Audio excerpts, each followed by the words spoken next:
There's marker A and marker B.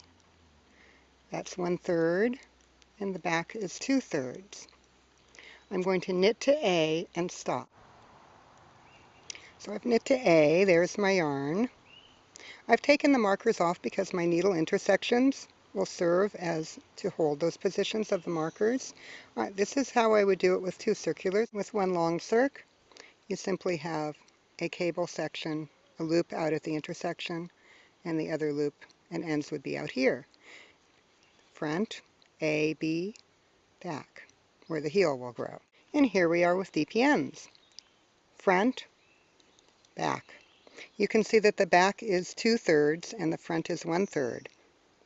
That's how we set up sweet tomato heel socks.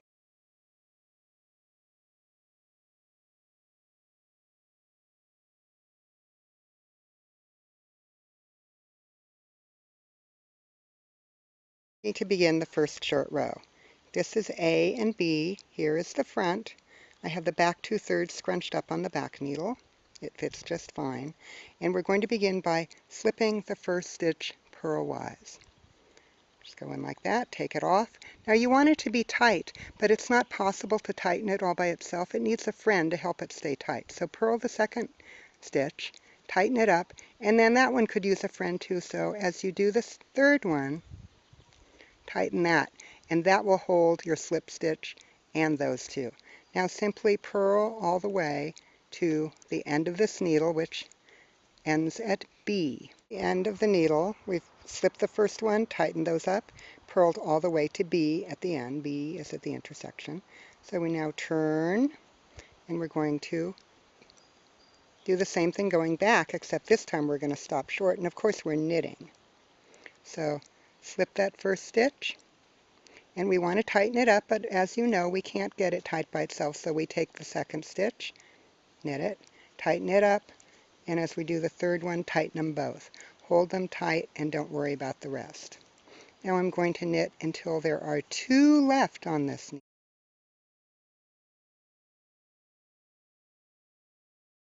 We're always going to stop 2 shorter than before. Okay, now what do? Turn. How do we begin the next short row? Slip the first stitch. What do we do next? We make sure that the second one, as we purl it, gets tight, and that the third one also is pulled tight to hold its friends snug. And now we keep purling until there are 2 left on this end of the needle. So I've stopped 2 short at each of the last 2 rows. On this next row, which is a knit, I'm going to start as usual, slip the first one, tighten up the second one, tighten up the third one, and then proceed. I'm going to stop when there are 4 left. Gap right there. I stopped 2 short last time, and where I turned, it made a gap, and now there are 2 more here, and I'm going to turn, and that's going to make a gap, isn't it? So I've stopped when there are 4 left, and I just want you to read your knitting. A pair, a gap, a pair, about to create a gap as I turn around. Because look, watch the gap being made. As I slip that first purl stitch, purlwise, notice the gap. Okay, here we go. There are 4 left on this end. The 2, remember I stopped 2 short last time I purled.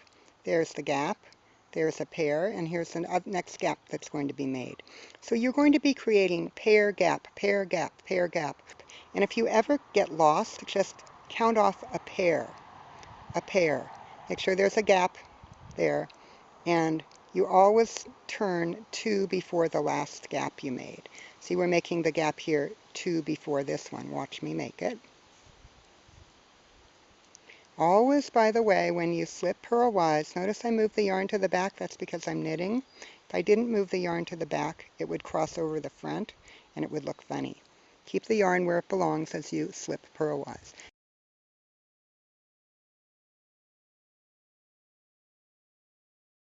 Notice, pair, gap, pair, gap, pair. So we better knit that one because we want it to be 2, gap, 2, gap, 2. Don't want to stop 3 before the gap. We want to stop 2 before the gap. Notice you can also, when you wonder where you are, you can always just count off pairs. Pair, pair, pair. And you can see there's no gap there yet, but now there will be. So you proceed this way until you have about an inch left in the middle between all these nice gaps you're making. Pair, pair, pair, pair. Over here, pair, pair, pair, pair. Same number of pairs on both sides, but this is a bit more than an inch. Also, this is for a 4-year-old boy, my grandson, and for a child you can go less than an inch. So let me continue. Here we are. We now have 1, 2, 3, 4, 5 pairs. 1, 2, 3, 4, 5 pairs. And in the middle, a little less than an inch. I think that will work for my grandson. So watch what we do now.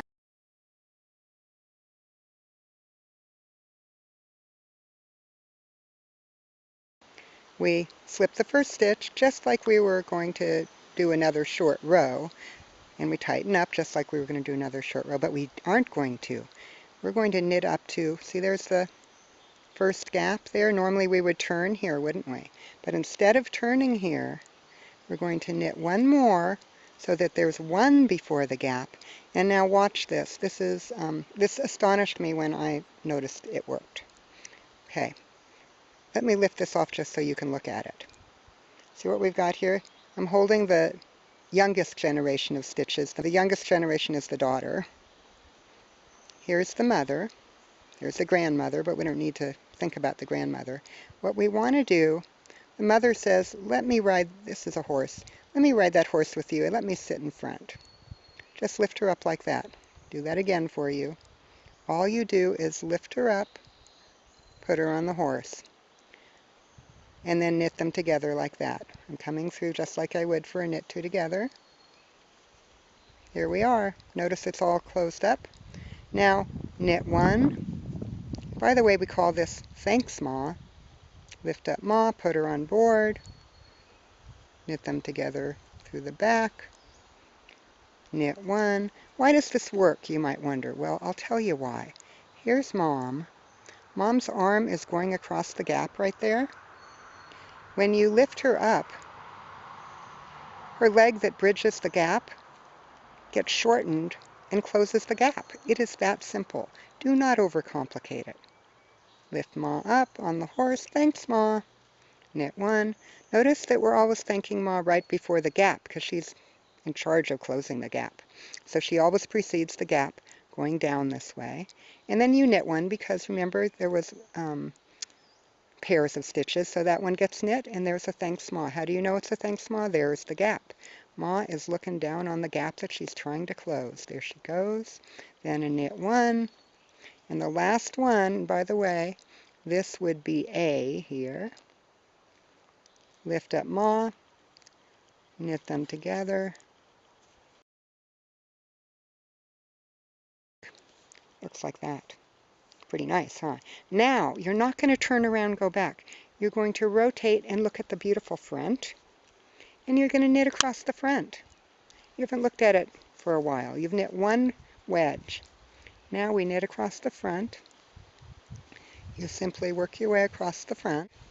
We're actually doing in the round again. Not doing short rows at the moment. What we're doing is we are closing the gaps. We're smoothing things out and integrating this wedge with the rest. Now, this is the daughter. Down here is her mother. The mother may be rotated, kind of hiding in the back, but same thing. Here's the gap, and here's Ma looking down on the gap, and she says, close that thing. Lift her up on the horse, knit them together.